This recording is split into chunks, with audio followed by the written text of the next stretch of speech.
Good evening, peoples. I'm Pastor Leia, and this here is Ginger Snap. So welcome back to our living room for our Tuesday Bible study videos. So having had gone through a lot of the apocryphal, non-canonical books of the Bible that didn't make it into what we know of as the Bible, including, as I like to call them, the weird Gospels, which were lots of fun. So I thought we would get back into, stories and characters that are actually in here for the most part, and cover the 12 apostles. Because, we talk a lot about the 12 apostles, and the number 12 is often important and very symbolic throughout the Bible, or like in Christian, like art and tradition more generally. Personally, I couldn't recite them off the top of my head. Raise your hand at home if you could, and I would be genuinely impressed if you could. It's a long list of names that isn't necessarily consistent throughout all four Gospels.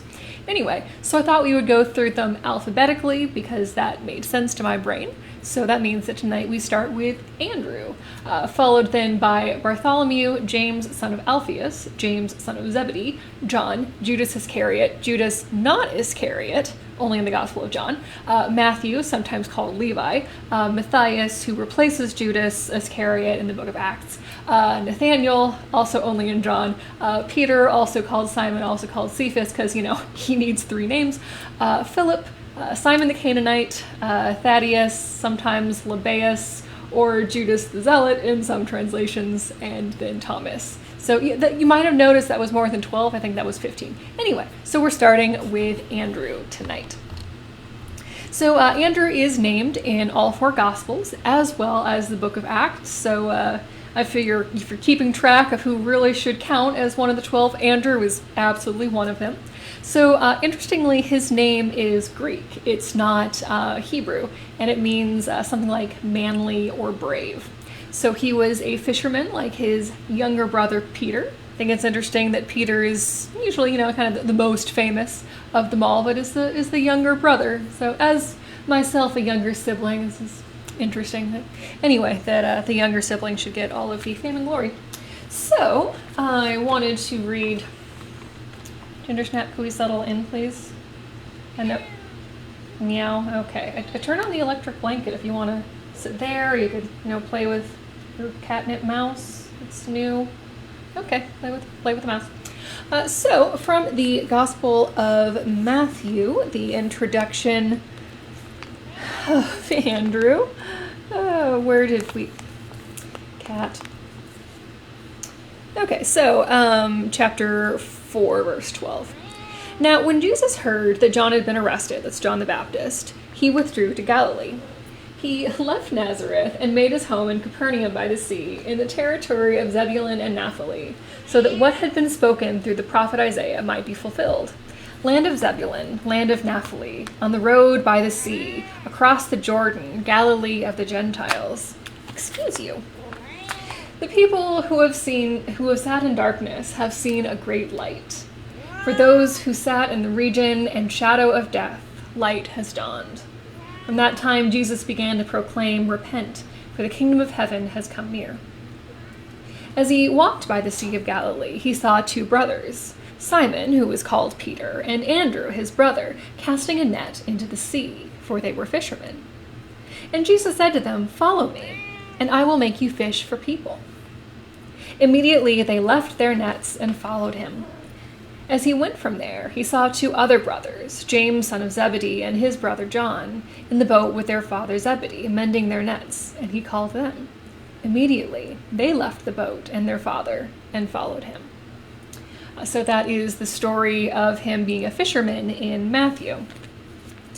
So I also want to read his origin story from the Gospel of John, which is thematically a bit different, but also quite good. So, from John chapter 1, 35. The next day, John the Baptist, again, was standing with two of his disciples, and as he watched Jesus walk by, he exclaimed, "Look, here is the Lamb of God." The two disciples heard him say this, and they followed Jesus. When Jesus turned and saw them following, he said to them, "What are you looking for?" They said to him, "Rabbi," which translated means teacher. "Where are you staying?" he said to them, "Come and see." They came and saw where he was staying, and they remained with him that day. It was about 4 o'clock in the afternoon. One of the two who heard John speak and followed him was Andrew, Simon Peter's brother. He first found his brother Simon and said to him, "We have found the Messiah," which is translated anointed. He brought Simon to Jesus, who looked at him and said, "You are Simon, son of John. You are to be called Cephas," which is translated Peter. Why does he need so many names? It's confusing. I also particularly enjoy that John translates Messiah as anointed, which in English the word does mean anointed, but Messiah and Christ in different languages are the same word, in Greek and in Hebrew, respectively. So yes, Andrew is well attested in all four Gospels, and that's just his origin story from two of them.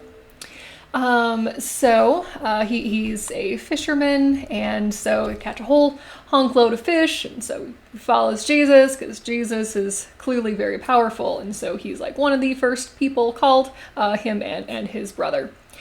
So then in John, Andrew is a disciple of John the Baptist before he's a disciple of Jesus, which is interesting.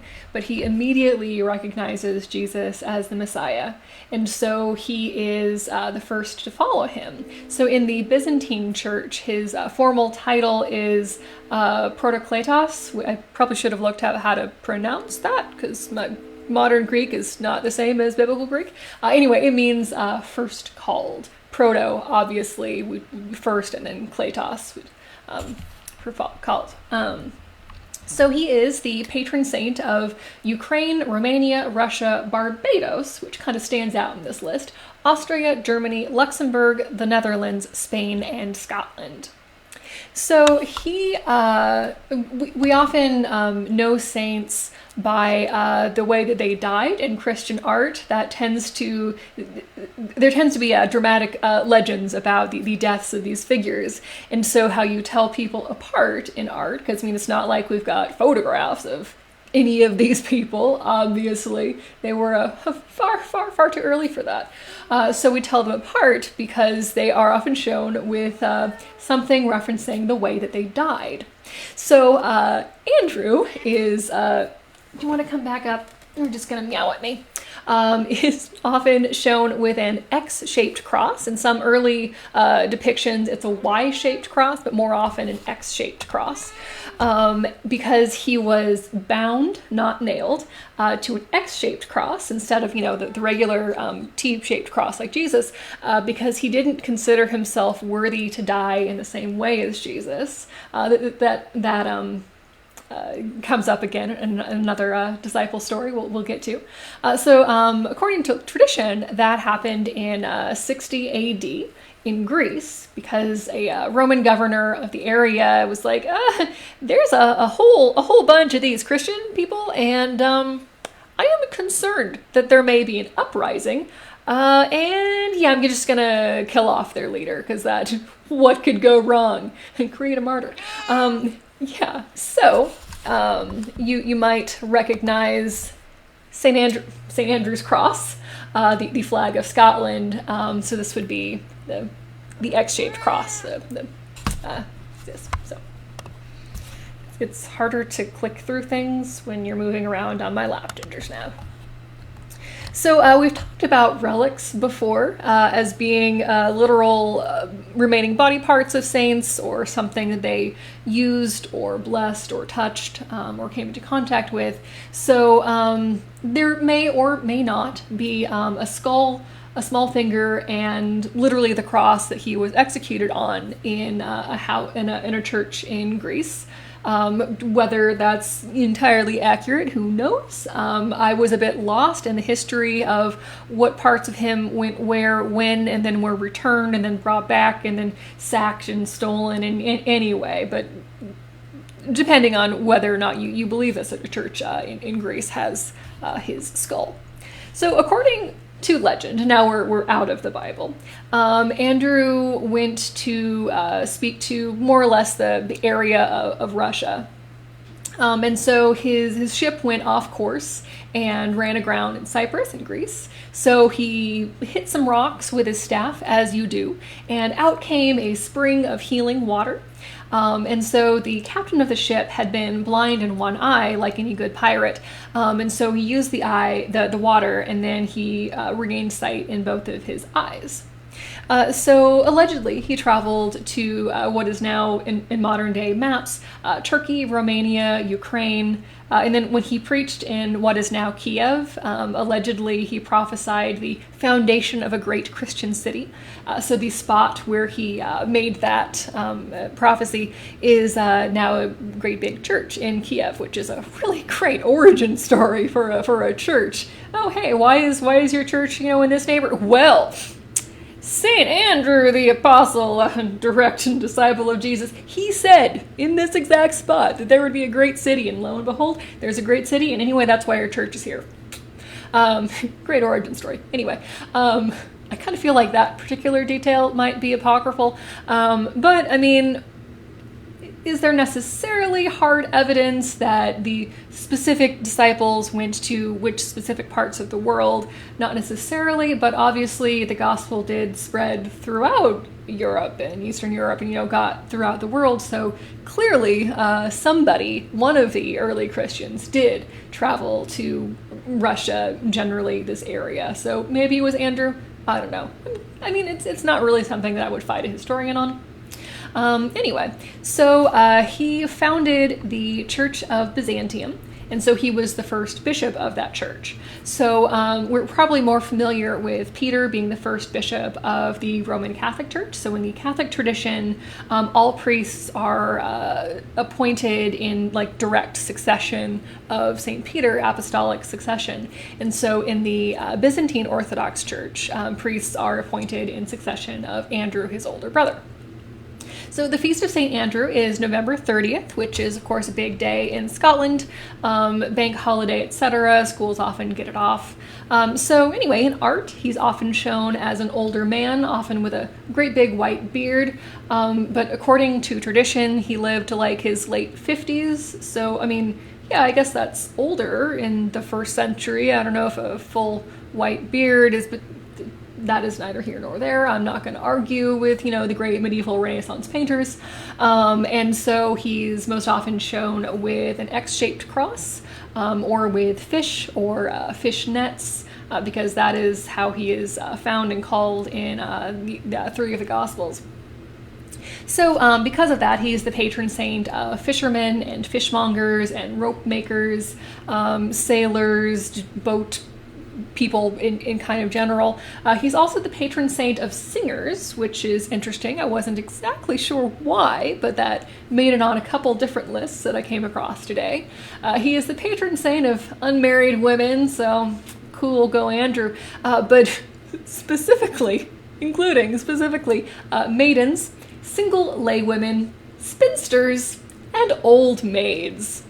Thanks, I hate it. Why those, specific categories? I mean, they're obviously all unmarried women. Why do we need to, call out the old maids? I kind of resent this. Anyway, not the point, but that's interesting. There are a few traditions that on the eve of St. Andrew's Day, so that would be November 29th, in different parts of the world, young women might dream of their future husband, or cut some kind of branch or put something under their pillow, and if they dream that somebody takes the seeds, then that person will be there, they will get married in the next year, sort of things like that, which is a very interesting tradition. No idea where that would have come from, but I can only assume that that is how he comes to be associated as the patron saint of unmarried women and old maids. But he's also the patron saint against fever, neck pain, and sore throats. So I probably should have been reflecting on him last week when we didn't have Bible study, because I caught some non-COVID bug and was out for a week and couldn't talk for good chunks of it. Anyway, so I think that these various 12 to 15 followers of Jesus have some really interesting stories, and I think it's so cool that we've added so much to their stories that Andrew only comes up a handful of times in the Gospels. We've got his little origin story and like a couple conversations. He's the one who like talks to the boy with the loaves and fishes, and he talks to Jesus later on towards the end. So I mean, like clearly an active role, but not like a starring role, but he's become so important in all these legends as like the founder of Christian churches outside of where Jesus himself got to go to. Anyway, I think that it's really cool that we've got all of these stories, and that people really want to be able to trace their faith directly back to Jesus, and so by extension to his direct followers. And I just think it's really interesting that we really want to have that like family tree going back all of the way. It's interesting. So for that's like enough for 3 or 4 months of going through disciples, some of whom have some really interesting stories and super grisly deaths. So we'll get to Bartholomew next week. So in the meanwhile, Ginger Snap hopes that some of you might join us on Zoom on Thursday, which is her favorite time of the week. She adores Zoom, so we're still doing that on Thursdays at 5. And of course on Sundays we're gathering at 10 in person, or about 10:15 here on Facebook Live for the live stream. And in the meanwhile, good night until we see you again.